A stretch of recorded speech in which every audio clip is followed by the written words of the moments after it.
Well, how do you My feel about it now, looking back? Like you lived that time, you didn't agree with perhaps the decision at the time, but looking back at it now, how do you feel about it? I feel the same way. I really wish the country the country single and the country album would have come out first. I don't think I'd be wrong about that. I don't. The interesting thing that took place that was kind of out of our hands, sort of a God thing, was when the first single came out, Just Enough Rope. There was, of course, the Spanish version came out, Bastante Cordon, and then Hmm. the English version came out like 6 months later or whatever to radio. And there was a program director in Houston, Texas, at 93Q Country. He's passed away. He was a friend of mine, uh, big big ally of mine, and opened a lot of doors in radio for me.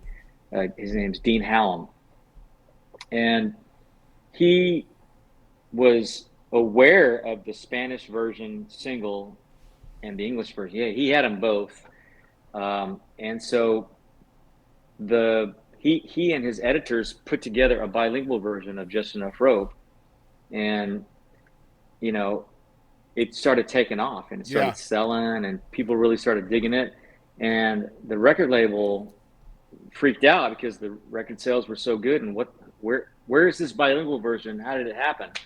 And so they talked to Dean Hallam, and Dean said, look, this is in Houston, Texas, it's we have a lot of country fans out there. We have some folks that want to hear both English and Spanish, kind of the way Johnny Rodriguez did it and Freddie Fender did it, you know. And so the record label said, well, gosh, we have to go ahead and redo an edit. So they did a new edit, which was a bilingual version, and then they shipped that one out as well, and it did really well too. But Dean was the radio station program director, the guy that was spearheaded that whole thing, and thank goodness for his you know his understanding of his listeners, that's amazing that kind of stuff. thing. Yeah, I love that. One thing I did want to ask you, as someone who was bilingual, and you're putting out, in your first record deal, you're putting out music under different languages. I know how rabid the country music fan base can be about different, right? So, how was the Yeah, reception from the country audience to your brand of music at the time in the '90s? the country music. Well, I mean the especially people in Texas, New Mexico, Arizona, Colorado, and the Southwest. It was like, this is awesome. I Right. mean, places in California, most of the places that were had a dense Latino population.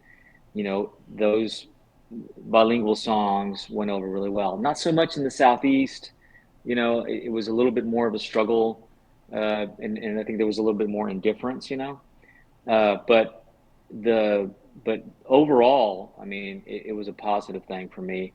I'm very grateful for that. I mean, there's a song that we did, the very first song that, or sorry, the first album, self-titled. There's a song on there that we recorded called "For a Moment" there, but we actually kept the Spanish version because you know the Nashville, non-Spanish speaking powers that be love that version more than the English version. So we ended up keeping that Un Momento Allá, and it's still, to this day, it's still on my set list, and people love that song. It's one of those songs that was never a single, but people demand to hear it at my shows all the time, and Do you feel like it that? did pretty well. Go ahead. Do you feel like Yeah. that versatility has really helped you over the years from a like a performance standpoint? Playing out, being able to play different venues, different locations, geographically, has that really helped you? I think so. We do the my primary, like my bread and butter, for the past 32 years is mostly country, everything from rodeos to a lot of fairs, a lot of dance halls and things like that. Honky tonks. And you honky tonks, but you Yeah. see the crowd. The crowd is usually, you know, depending on where we're at, but it's usually 75%, Anglo, Yeah. 25% Hispanic. But there's always a very uh, consistent Hispanic contingency at all the shows, and especially after we did, those Super Seven records and things like that. That sort of kind of broadened things for me, and it kind of opened up another fan base. Once I was able to kind of get together with those guys, that's been Yeah. really kind of opened the doors, some more doors for me. I think you deserve a lot of credit, man, just because of bringing different genres to different cultures, right? Like you're bringing that Hmm. Tejano Mexican style of music to the Anglo population that may not be exposed to it otherwise, and vice versa, bringing the country music, the actual, traditional country music, to the Hispanic population is also paramount, I think. And I don't think you get enough credit for that. So I wanted Well, to applaud you for that. I appreciate that. To your point, there was one song that I wrote with and Alan, Raul Malo and Alan Miller, and this was for my second Warner Brothers record.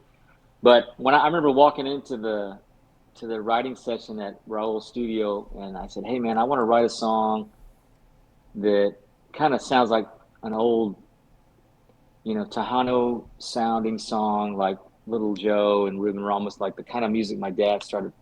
And I just remember walking in, and I remember like humming the trumpet parts to "Everything's Better in Texas," one of my Hmm. songs that people demand to hear. Yeah. And I came, I want it to be like a polka sounding, ba ba ba ba da da da da da da da da.